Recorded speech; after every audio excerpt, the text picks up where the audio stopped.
Buenos días, bienvenidos a nuestro tiempo devocional, Tu Palabra para Encontrar el Camino. Hoy es 11 de septiembre del 2023 y vamos a continuar con la lectura de la Biblia en un año con el libro del profeta Oseas, capítulo 12, y la primera carta de San Pablo a los Corintios, capítulo 10. Oseas 12 y primera de Corintios 10.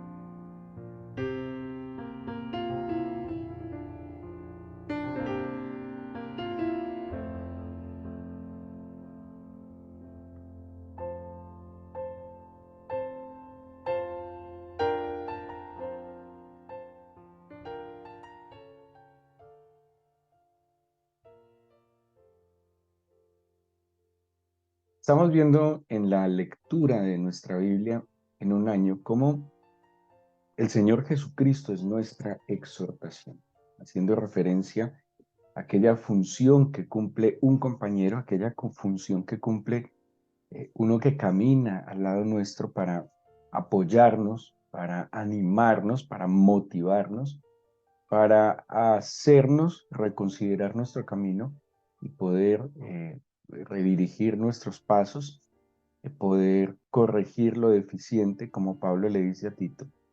Así que encontramos en esta lectura de la primera carta de Corintios como San Pablo, como un compañero, porque un maestro de alguna manera cumple esa función de compañero con sus alumnos, con sus discípulos, acompañándolos en todos sus procesos, acompañándolos en este camino de fe, de bendición.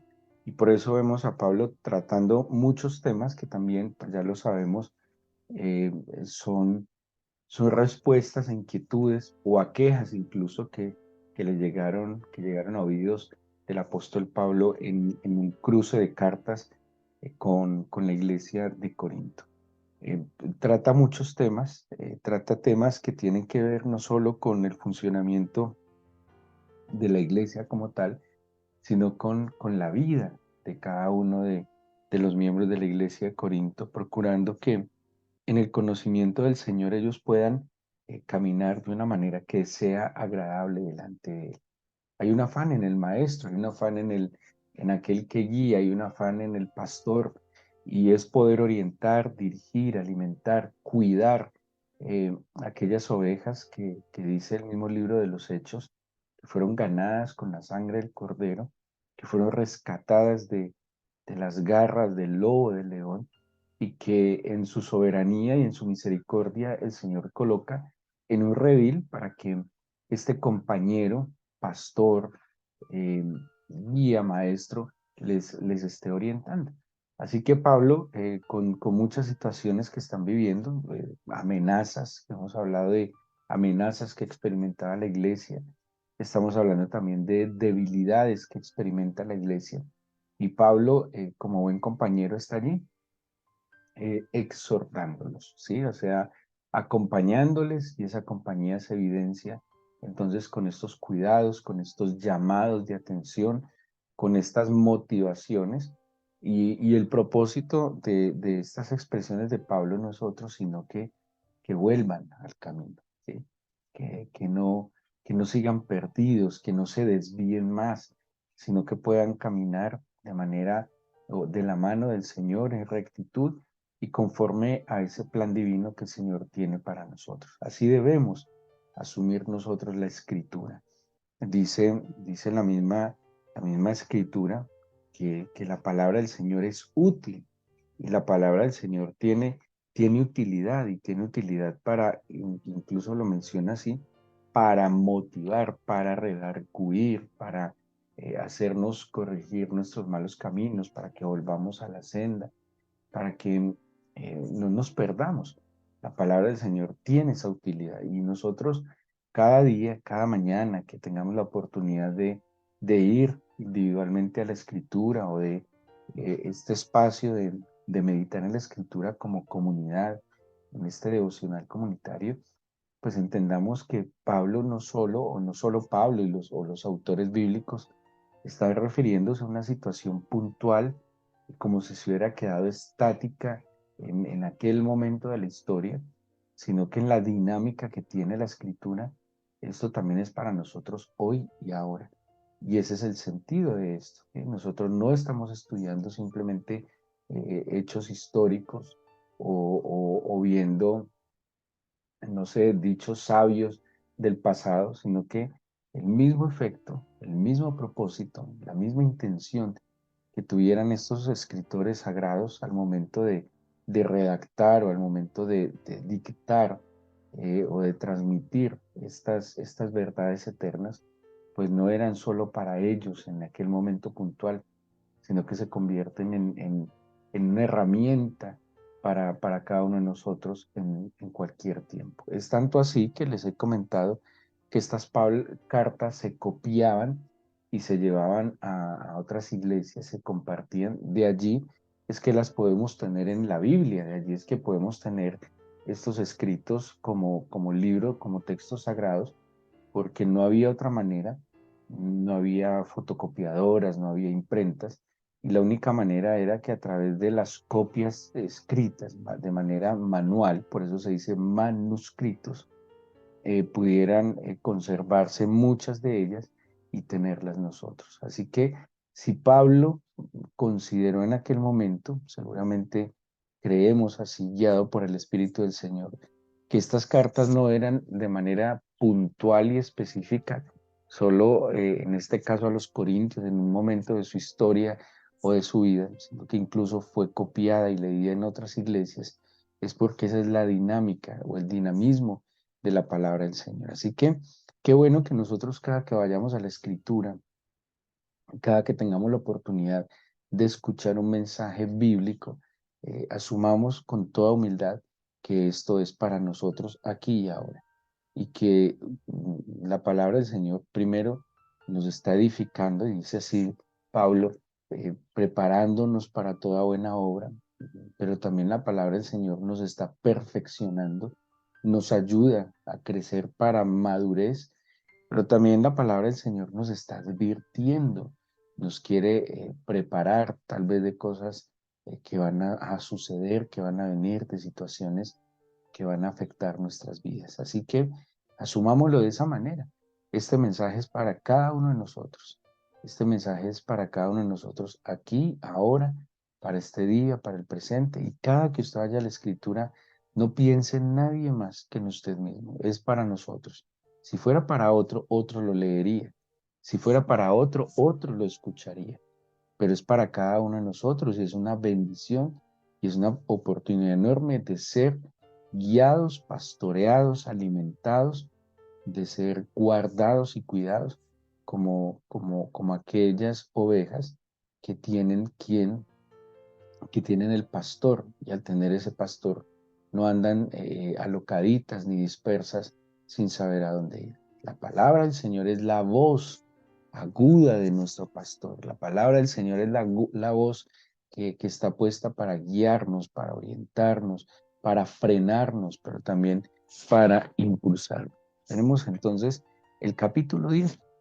Y el capítulo 10, bueno, en verdad, pues, las cartas de los Corintios son una completa exhortación, es un constante llamado del apóstol a sus discípulos, una preocupación, hay una profunda preocupación por su bienestar. Y Pablo sabe que su bienestar en últimas es su relación con el Señor, ¿sí? Cómo caminan delante del Señor. Dice, no quiero que ignoréis que nuestros padres todos estuvieron bajo la nube y todos pasaron el mar. Él está hablando, está citando al pueblo de Israel. Pablo también está asumiendo algo al escribirle a la iglesia de Corinto, y es que de alguna manera hay una paternidad espiritual en Israel, ¿sí? Yo les he mencionado que hay dos posturas que no son buenos en el cristianismo. Una es un fanatismo que no es bueno, una especie de defensa fanática sobre el pueblo de Israel, donde de alguna manera pareciera que los cristianos, que son de origen gentil, de muchos pueblos, de muchas razas, entran en procesos de judaización y casi de idealización o idolatría al pueblo de Israel. Esa es una postura equivocada, donde incluso, hablando en términos políticos, asumen posturas frente a Israel, el Estado palestino y toda la situación que están viviendo, que es muy complicado. O sea, es muy complicado uno asumir una postura tan lejos sin conocer cosas esenciales, fundamentales, donde, donde sabemos que los pueblos en última son víctimas de unos intereses mucho más grandes de los de cada uno de ellos. Y allí es una postura que no es sana y que no es buena, que ni siquiera tienen muchos judíos frente a estas situaciones. Pero hay otra postura que tampoco es sana y es una completa indiferencia e incluso como un menosprecio hacia el pueblo de Israel. ¿Sí? Hay unas posturas en medio de la cristiandad donde rechazan al pueblo de Israel. Se sabe que históricamente muchos cristianos culparon e incluso se atrevieron a ir pues a situaciones de hecho en contra del pueblo de Israel, en contra del pueblo judío, acusándolos de la muerte del Mesías. Entonces son dos posturas que son completamente equivocadas, creo yo, que no son sanas, que no corresponden a lo que la misma Biblia nos está enseñando. Pero por eso el equilibrio de verdad y la equidad es la medida justa, es un llamado que nos hace la Escritura.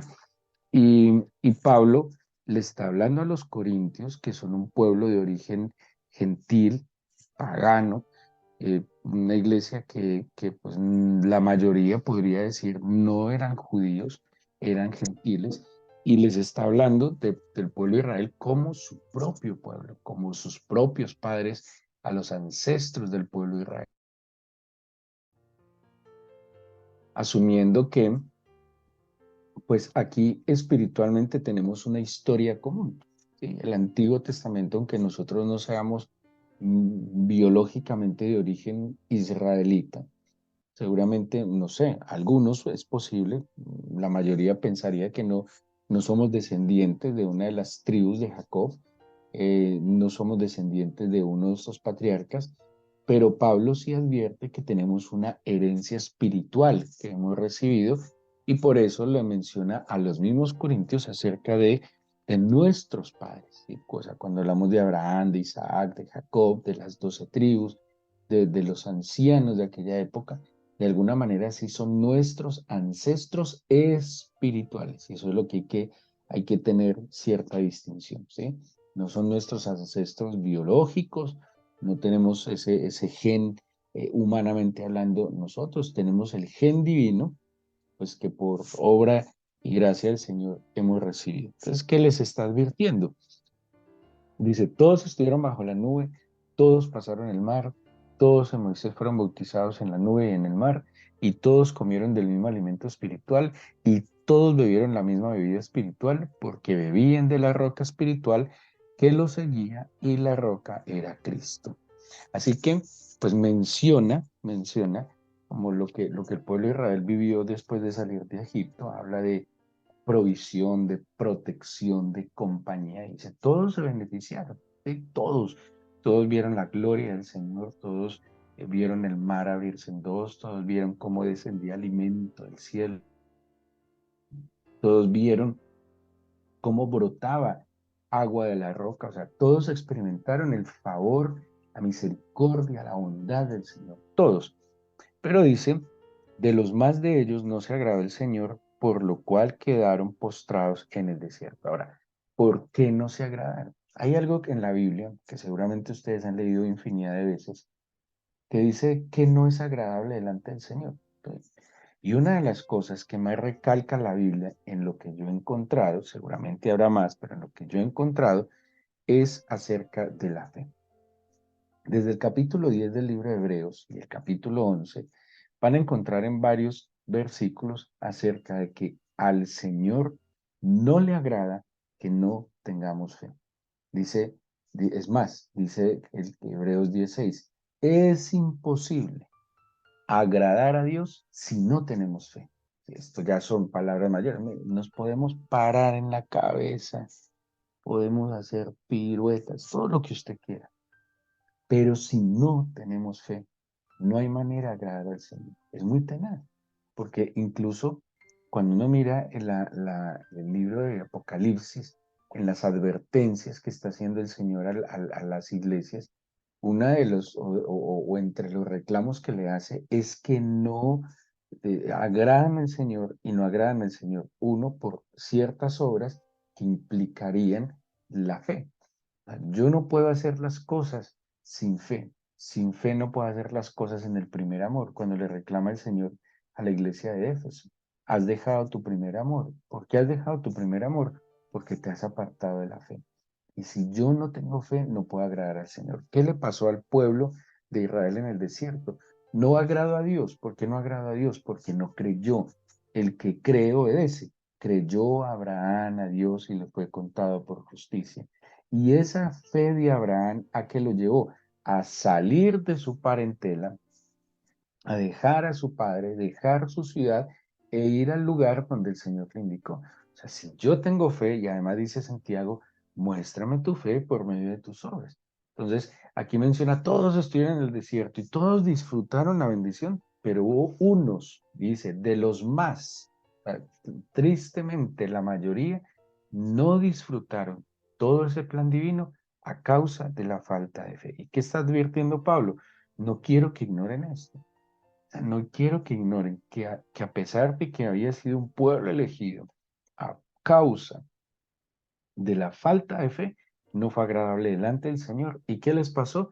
Quedaron perdidos en el desierto. Dice el versículo 6, pero estas cosas sucedieron como ejemplos para nosotros, para que no codiciemos cosas malas como ellos codiciaron. Aquí se atribuye otra situación. ¿Qué fue lo que causó que ellos cayeran? Al no confiar y creer en el Señor. No, miren, la fe tiene que ver con seguridad, con confianza, ¿sí? Con certeza en el Señor. Y al ellos no tener fe, pues entonces, como no confían en lo que el Señor está poniendo delante de ellos, empiezan a desear otras cosas que no estaban en el plan del Señor. Así que Pablo va a dar una lista, de alguna manera, de algunas tentaciones o pruebas en las cuales cayó el pueblo de Israel. Acordémonos que la misma palabra que utiliza el Nuevo Testamento para hablar o mencionar la tentación es la misma palabra que se utiliza para hablar de la prueba. ¿Qué nos indica esto? Que la tentación como tal es una prueba, ¿sí? Es una prueba. Hay una tentación, o sea, de alguna manera, dice que el Señor no puede ser tentado, se lo voy a poner algo así. Hay una tentación o una prueba que viene del enemigo. ¿Qué busca esa tentación o esa prueba que viene del enemigo? Que nosotros sucumbamos, que nosotros nos vayamos en contra del Señor. Nuestro propio corazón, así lo dice Santiago, nuestros propios deseos también se convierten en un impulso que nos prueba, ¿sí? O sea, nos tienta. De alguna manera, pues también nosotros somos una fuente de esa prueba. O sea, es más, también menciona la Biblia, pruébese cada uno. Pero hay situaciones, y Santiago dice, de su propio deseo, de su propia concupiscencia, alguien también puede ser tentado. Y hay otra prueba que es, digámoslo así, el derecho que tiene el Señor de probar la obra que en nosotros está haciendo. Y esa prueba del Señor no es otra cosa sino el evaluar pues la capacidad que cada uno de nosotros ha desarrollado en el camino de la fe. Pero ¿qué va a decir Pablo acerca de esas pruebas y de esas situaciones? O también, como lo menciona el Nuevo Testamento que les mencioné, la tentación. Y menciona varias situaciones que fueron una tentación para el pueblo de Israel, que de alguna manera quería probar la obra del Señor en ellos, y eso dice el libro de Deuteronomio, es que yo le permití que pasaran por todo eso para probar lo que había en su corazón, para probar si en verdad me iban a seguir, para probar si en verdad iban a ser fieles, para probar si en verdad me iban a obedecer. Eso está en el libro de Deuteronomio. Después del capítulo 20 lo va a mencionar en varios textos. Primero, dice la idolatría. Dice, no se hizo idólatras como algunos de ellos, según está escrito, se sentó el pueblo a comer y a beber y se levantó a jugar. ¿sí? Una tentación en la que cayeron fue en la idolatría. Y es muy fácil caer en la idolatría. Miren, en estos días que se volvió a poner de moda el fútbol en Colombia, ¿cuántas cosas dejamos de hacer, paramos, cambiamos por emocionarnos y casi rendirle culto a un equipo de fútbol? Eso es una idolatría. Puede molestarle a muchos, pero de alguna manera el comportamiento que uno ve en las personas que va a un estadio o hasta se sienta en una pantalla de televisión es un fanatismo idolátrico, es una idolatría, ¿sí?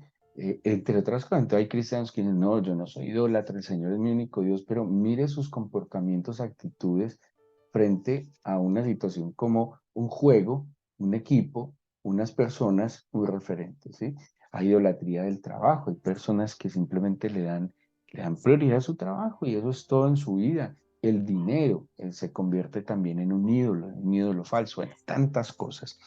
Luego dice, está la tentación de la fornicación, de la libertad sexual, el darle rienda suelta a las pasiones.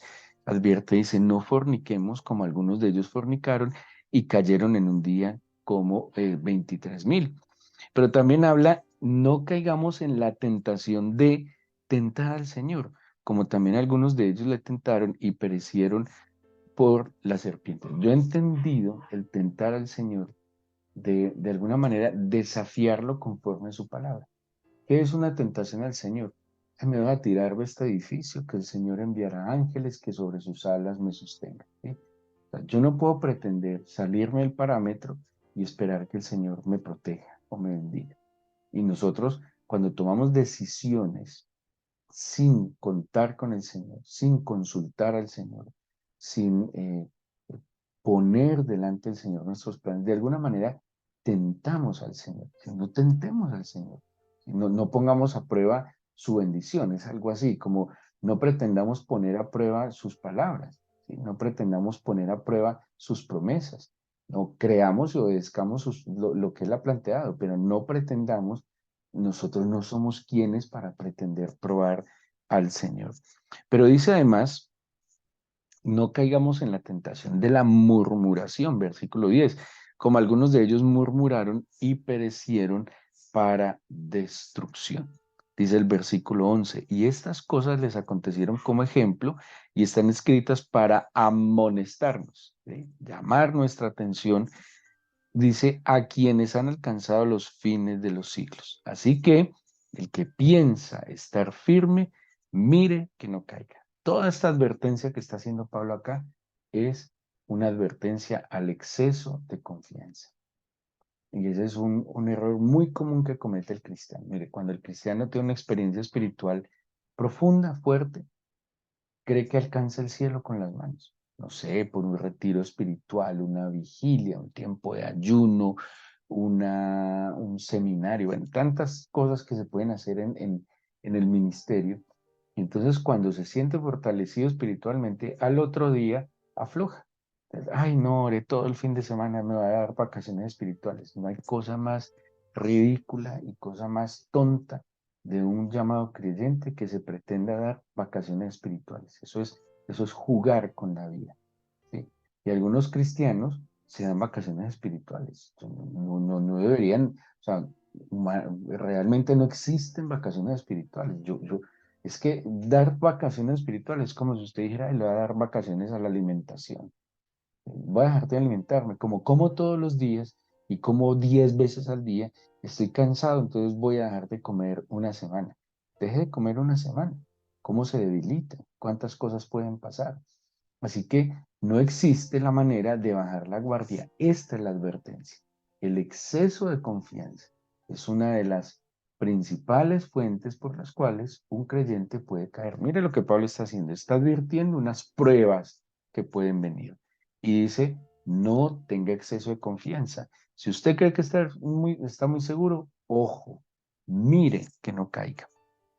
Y dice, y luego va a decir el versículo 12, perdón, 13, no os ha sobrevenido ninguna tentación que no sea humana, pero fiel es el Señor que no os dejará ser tentados más de lo que podéis resistir, sino que dará también juntamente con él, con la tentación, la salida para que podáis soportar. Y aquí nos va a hablar tres cosas sobre la prueba y la tentación. Uno, que vendrá. Nadie está exento, ¿sí? O sea, nadie. Usted puede irse a vivir a una montaña, meterse en una cueva, no tener contacto con nada ni con nadie. Y usted mismo es una fuente de tentación. ¿Sí? Entonces, vendrá. La prueba, la tentación, vendrá. Dos, mm, dice, no se va a sobrevenir ninguna tentación, o sea, tendrá que venir una tentación, dice, y esta tentación que viene no es algo completamente nuevo, es algo que ya ha pasado, es algo que a otros le ha pasado. Por eso la Biblia es un ejemplo de hombres y mujeres con nuestras condiciones, con nuestras limitaciones, con nuestras debilidades, pero seguramente también con nuestras virtudes. O sea, que lo que usted está viviendo, por difícil que sea, no es el único que lo ha vivido, otros lo han vivido, ¿sí? Por lo que usted está pasando, no solo usted lo está pasando. Entonces decimos, ¿por qué a mí? Pues a mí y a mucha gente, ¿sí? A mí y a través de la historia de la humanidad, a muchos. O sea, todos hemos pasado de alguna manera por situaciones adversas. O sea, esto no es nada nuevo. Pero, ¿qué dice también el versículo? Fiel es el Señor, que no os dejará ser tentados más de lo que podéis resistir, porque dará también juntamente con la tentación la salida para que podáis soportar. Entonces, tres verdades sobre la prueba o tentación. Vendrá. Dos, no será nada nuevo. Y tres, siempre hay una salida. Siempre hay una salida correcta para cada situación que nosotros estamos viviendo. No caigamos en la tentación. ¿Tiene problemas económicos? ¿Cuántas tentaciones y pruebas pueden venir ante una situación económica? Uno, que le robe a Dios. Dos, que haga algo deshonesto con su prójimo. Tres, que acuda a prácticas que no son sanas ni son buenas para salir de esa situación económica. Y en muchas áreas de su vida usted puede tener la tentación de salir de una dificultad de mala manera. O confíe en el Señor, haga el bien, Salmo 37. Deleítese a sí mismo en el Señor y espere en Él, que Él hará. Entonces, toda situación que estamos pasando, hay una salida. Busque en el Señor la salida adecuada a esa situación. Pero no se enrede más la vida, no se complique más la vida, tratando de buscar una salida que no es sino otro camino hacia la perdición. Cada prueba que viene tiene una salida correcta, tiene una salida adecuada, tiene una forma perfecta de salir. No sucumba porque en vez de salir de ese lodo cenagoso, lo que va a hacer es hundirse cada vez más. Esperemos en el Señor. ¿Quién dijo que era fácil? ¿Quién dijo que poner la confianza en el Señor era fácil? ¿Quién dijo que era de la noche a la mañana como por arte de magia? No, nadie nos dijo que era fácil, pero el Señor está allí para proveernos la fuerza, la fortaleza para no sucumbir ante ninguna situación en contra. Así que, bueno, empecemos esta semana dándole gracias al Señor y con humildad encomendándonos a Él, pidiendo que su bendición, su presencia y su poder esté en medio de nosotros.